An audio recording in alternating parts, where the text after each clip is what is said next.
नमस्कार दोस्तों, निरंतर YouTube चैनल पर आप लोगों का स्वागत है। हम लोग यहाँ पर भारतीय इतिहास और संस्कृति से संबंधित प्रीवियस ईयर क्वेश्चंस का डिस्कशन कर रहे हैं। इस कड़ी में जो आज का पहला प्रश्न है उसे देख लेते हैं। इसमें पूछा जा रहा है कि दक्षिण में विजय प्राप्त करने वाला दिल्ली सल्तनत का प्रथम सुल्तान कौन था।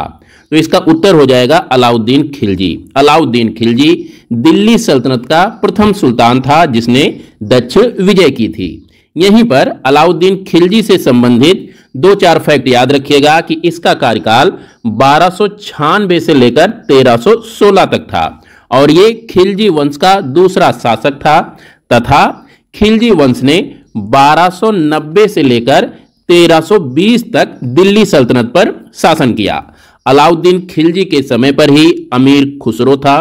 अमीर खुसरो अलाउद्दीन खिलजी का दरबारी इतिहासकार था और इसके साथ ही साथ यहीं पर यह भी याद रखिएगा कि जब कभी भी खिलजी वंश की बात होती है तो खिलजी वंश में मात्र 3 शासक हैं जो हमारे लिए इंपॉर्टेंट है। इन 3 शासकों को आप जाम कोड के जरिए याद रख सकते हैं। यहां पर जा का मतलब है जलालुद्दीन फिरोज खिलजी, ये प्रथम शासक था जिसने खिलजी वंश की स्थापना 1290 में की थी। उसके बाद आ से जो जा की मात्रा, जा पर आ की मात्रा है, इस पर हो जाएगा अलाउद्दीन खिलजी, ये खिलजी वंश का दूसरा शासक हुआ।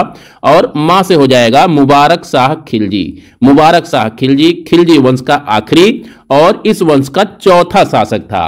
तो इस प्रकार आप खिलजी वंश के शासकों का क्रम जाम कोड के जरिए याद रख सकते हैं। इस मैप में खिलजी राजवंश की सीमाएं देख लेते हैं तो ये उत्तर में अटक से लेकर दक्षिण में मदुरई तक फैला हुआ था। वहीं पूरब में ये बनारस से लेकर पश्चिम में सहवान तक फैला हुआ था। दिल्ली सल्तनत के अंतर्गत खिलजी राजवंश के शासक अलाउद्दीन खिलजी द्वारा दिल्ली सल्तनत का सर्वाधिक विस्तार किया गया और दक्षिण विजय के लिए अलाउद्दीन खिलजी ने मलिक काफूर को अपना सेनापति नियुक्त किया था। तो ये मलिक काफूर का नाम आप लोगों को जरूर याद रखना चाहिए। इसी के नेतृत्व में अलाउद्दीन खिलजी ने दक्षिण विजय के लिए अभियान किया था। दूसरे प्रश्न के अंतर्गत पूछा जा रहा है कि लोदी वंश के किस शासक ने राजधानी को सर्वप्रथम दिल्ली से आगरा स्थानांतरित किया।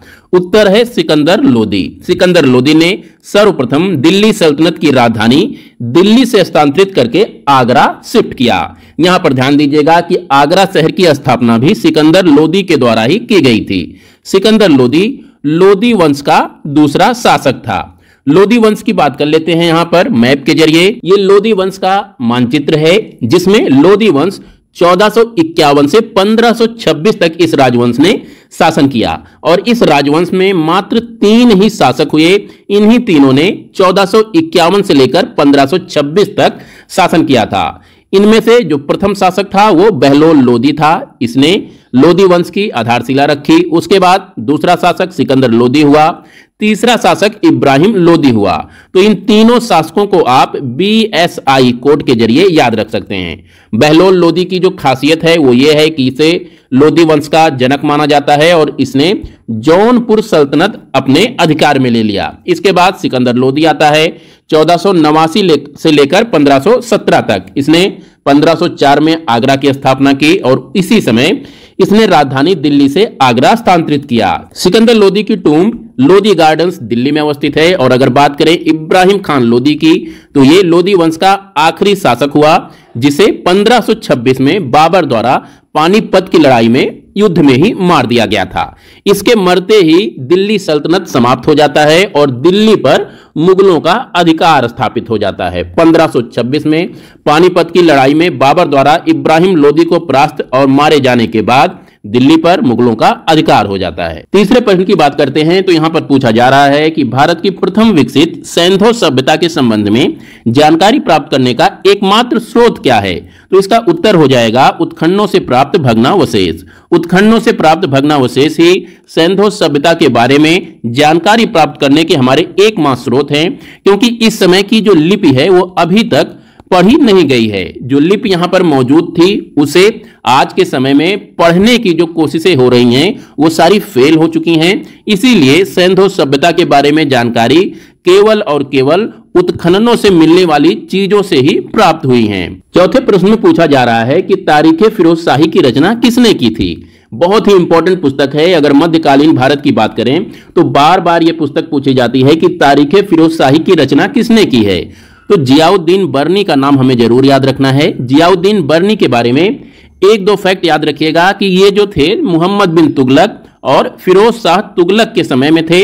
इन दोनों शासकों का जो शासनकाल था वो 1325 से लेकर 1388 तक था। तो आप जियाउद्दीन बर्नी का जो एक्टिव ईयर्स है उसे 1325 से 1388 मान सकते हैं। और इस समय इन्होंने इस समय की जो परिस्थितियां थी उसके बारे में काफी विस्तृत रूप में अपने तारीखे फिरोजशाही में लिखा है। यहीं पर ध्यान दीजिएगा कि इनकी एक और पुस्तक है जो काफी इंपॉर्टेंट है, वो है फतवाए जहांदारी। तो ये दो पुस्तकें हैं जियाउद्दीन बर्नी की, एक तारीखे फिरोजशाही और एक फतवाए जहांदारी। दोनों ही पुस्तकें काफी इंपॉर्टेंट हैं और इन पुस्तकों से मोहम्मद बिन तुगलक, फिरोज शाह तुगलक और गियासुद्दीन तुगलक यानी तुगलक वंश के बारे में काफी जानकारी मिलती है। वहां के शासन, प्रशासन, संस्कृति, समाज, सब चीजों के बारे में जानकारी जियाउद्दीन बर्नी की इन पुस्तकों से प्राप्त होती है। पांचवें प्रश्न के अंतर्गत पूछा जा रहा है कि हड़प्पा और मोहनजोदड़ो किस नदी द्वारा जुड़े हुए थे। तो ये सिंधु नदी इसका उत्तर है। ये दोनों शहर हड़प्पा और मोहनजोदड़ो सिंधु नदी द्वारा एक दूसरे से जुड़े हुए थे। छठे प्रश्न के अंतर्गत पूछा जा रहा है कि भारत में सबसे बड़ा हड़प्पा कालीन स्थल कौन सा था। तो ये गुजरात में अवस्थित धौलवीरा भारत का सबसे बड़ा हड़प्पा कालीन स्थल था। यहां पर एक बहुत बड़ा साइन बोर्ड मिला है। ये फैक्ट आप लोग याद रखिएगा। इसके साथ ही साथ सातवें क्वेश्चन की बात करें तो इसमें पूछा जा रहा है कि मोहम्मद शाह तृतीय के शासनकाल में बहमनी साम्राज्य की यात्रा करने वाला विदेशी यात्री कौन था। तो ये एथेनिसियस निकेतिन था जिसने मोहम्मद शाह तृतीय के शासनकाल में बहमनी साम्राज्य की यात्रा की थी। बहमनी साम्राज्य का आप ये मैप देख सकते हैं। आज का जो महाराष्ट्र और कर्नाटक वाला क्षेत्र है मुख्य रूप से उसी क्षेत्र में 1347 से लेकर 1527 के बीच में बहमनी साम्राज्य हुआ करता था। इस साम्राज्य की स्थापना 1347 में हसन गंगू नामक एक व्यक्ति ने की थी और यह साम्राज्य 1518 में 5 स्वतंत्र साम्राज्यों में बंट जाता है। इनमें से निजाम शाही अहमदाबाद में केंद्रित थी, कुतुब शाही गोलकुंडा यानी हैदराबाद में केंद्रित थी, बरीद शाही बीदर में थी, इमाद शाही बेरार में थी और आदिल शाही बीजापुर में थी। इन 5 सल्तनतों को डेक्कन सल्तनत के नाम से भी जाना जाता है। और यहीं पर ध्यान दीजिएगा कि ये जो बहमनी साम्राज्य था ये 1347 में जब उदय हो रहा था इस साम्राज्य का, तो उसी समय में दक्षिण में एक साम्राज्य का और उदय हो रहा था। ये था 1336 में विजयनगर साम्राज्य। विजयनगर साम्राज्य और बहमनी साम्राज्य वर्षों तक एक दूसरे से लड़ते रहे और लड़ने का मुख्य कारण यह था कि यहां पर तुंगभद्रा और कावेरी नदी के बीच में अवस्थित है रायचूर। रायचूर का जो दोआब है काफी उन्नत है, काफी फर्टाइल है। इसी पर अधिकार के लिए ये दोनों शक्तियां एक दूसरे से लड़ती रहती थीं। बहमनी सल्तनत की अगर बात करें तो शुरू में इसकी राजधानी गुलबर्गा थी और बाद में इसकी राजधानी बीदर हो गई थी। इस पल्लव शासक के शासनकाल में ह्वेनसांग ने कांची की यात्रा की थी। तो ये नरसिंह वर्मन प्रथम का नाम आप याद रखिएगा। इसके समय में ह्वेनसांग ने पल्लव राजवंश की यात्रा की थी। 9वें प्रश्न में पूछा जा रहा है कि बौद्ध संगीतियों का आयोजन किस प्रयोजन के लिए किया गया था। तो बौद्ध संगीतियों का आयोजन बुद्ध की शिक्षाओं के समाकलन तथा बौद्ध धर्म से संबंधित विवादों के निपटारे के लिए किया गया था।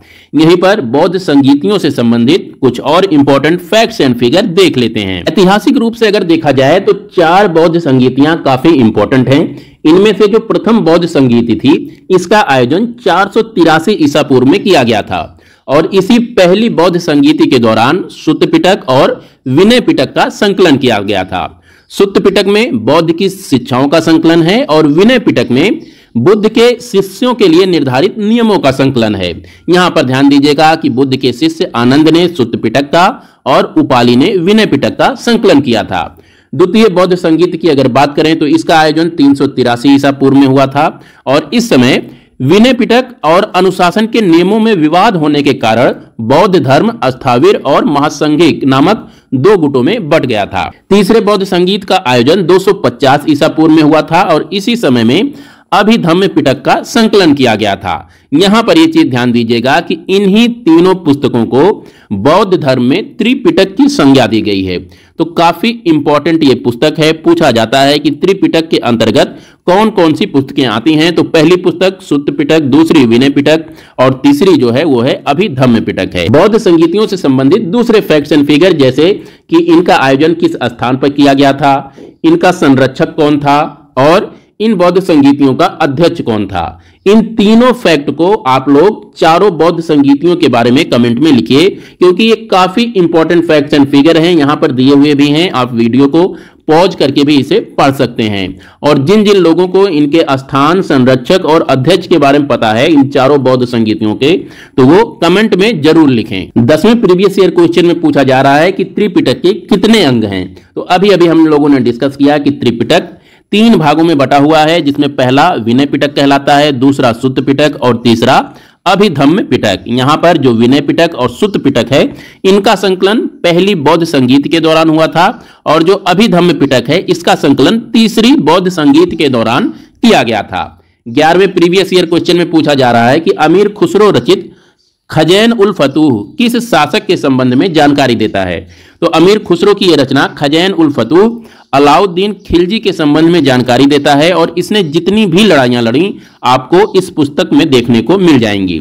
ये पुस्तक मूल रूप से अलाउद्दीन खिलजी के विजय अभियानों से संबंधित है।